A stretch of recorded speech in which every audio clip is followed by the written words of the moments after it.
Merhaba, hoş geldiniz. Kanalıma ve mutfağıma sefalar getirdiniz.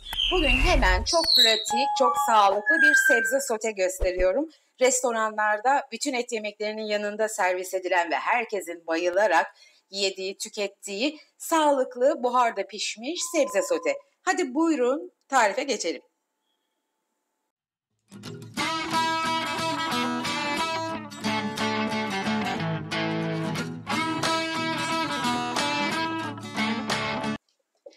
Kabuğunu soyduğum ve yıkadığım havuçlarımı verev bir şekilde dilimliyorum. Çok inceltmiyorum, kalın da değil. Şu şekli veriyorum.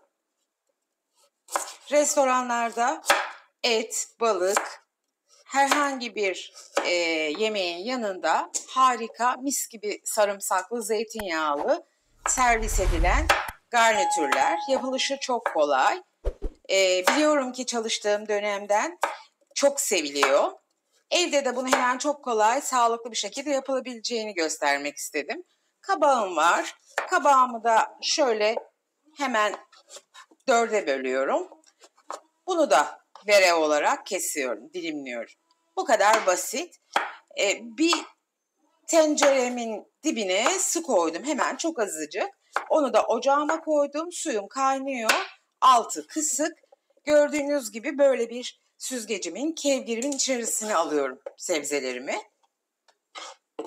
Ben bu yöntemi, bu tekniği çok kullanıyorum ve seviyorum. Hem sağlıklı hem de pratik ve kolay olduğu için bu yöntemle haftada birkaç kere sebze pişiriyorum işin gerçeği. Evet arkadaşlar, tenceremi dediğim gibi dibinde hemen çok fazla değil, dibinde çok az bir su var, kaynıyor. Bu süzgecim de tencereme uygun bir süzgeç. Hemen üzerinde bir kapakla kapatıyorum. Yaklaşık bir 10-15 dakika sebzelerim buharda güzelce yumuşayana kadar pişecek. Bu kadar kolay. 10 dakikada sebzelerim harika bir şekilde buharda piştiler. Görüyorsunuz halen üstünden buhar çıkıyor. Şimdi gayet kolay bir şekilde süzgecimin üzerinden alacağım ve sosunu hazırlayacağız. Tavama şöyle bir 2-3 yemek kaşığı kadar zeytinyağı alıyorum. Çok basit hemen. 2 diş sarımsağımı da böyle bir aparat yardımıyla sıkarak zeytinyağıma koyuyorum. Zeytinyağım biraz kızacak. Sebzelerin içine atacağım. Sarımsaklarım güzelce bütün kokusunu yağa bıraktı, lezzetini de.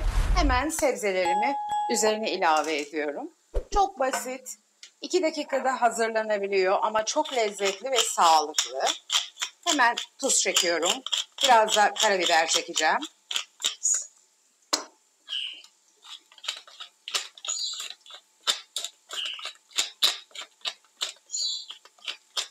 Tavuk yemeklerinin, kırmızı etlerin, balıkların yanına müthiş yakışıyor.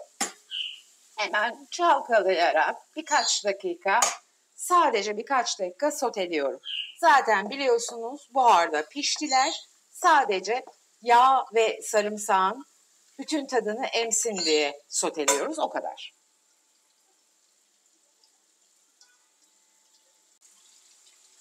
Evet, sebzelerim nefis bir şekilde piştiler, lezzetlendiler. Şimdi damağımızı çatlatabilirler, hemen servis edelim. 2 dakikada hemen harika bir sebze sotemiz oldu. Et yemeklerinizin yanında yiyebileceğiniz gibi, diyet zamanında da yiyebileceğiniz bir garnitür bu. Buna eğer vakti geldiyse, kışsa karnabahar, Brüksel lahanası, brokoli de konabilir. Hatta ben taze fasulye de koyuyorum. Hepsini birlikte yapıyorum ama bugün evimde olan kabak ve havuç vardı. O yüzden ikisiyle yaptım. Normalde çok çeşnili olduğu zaman da çok lezzetli oluyor. Umarım faydalı olmuşumdur. Bilmeyenlere göstermiş, unutmuş olanları hatırlatmış olayım.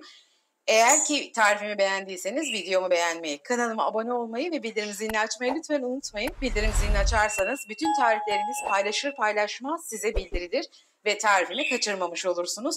Eğer tariflerimi beğeniyor ve bunların devam etmesini diliyorsanız videolarımı beğenmeyi, emoji de olsa yorum yapmayı ve sevdiklerinizle sosyal medyalarınızda paylaşmanızı lütfen sizden rica ediyorum. Unutmayın ki bu yöntemle bana çok destek olmuş olursunuz. YouTube algoritması dolayısıyla videolarımın, tariflerimin öne geçmesini, öne çıkmasını ve çok kişiye ulaşmasını sağlamış olursunuz. Sizlere çok teşekkür ediyorum beni izlediğiniz ve destekleriniz için. Hepinizi seviyorum. Bir sonraki sağlıklı ve güzel tarifte görüşmek üzere. Hoşça kalın, sevgiyle kalın.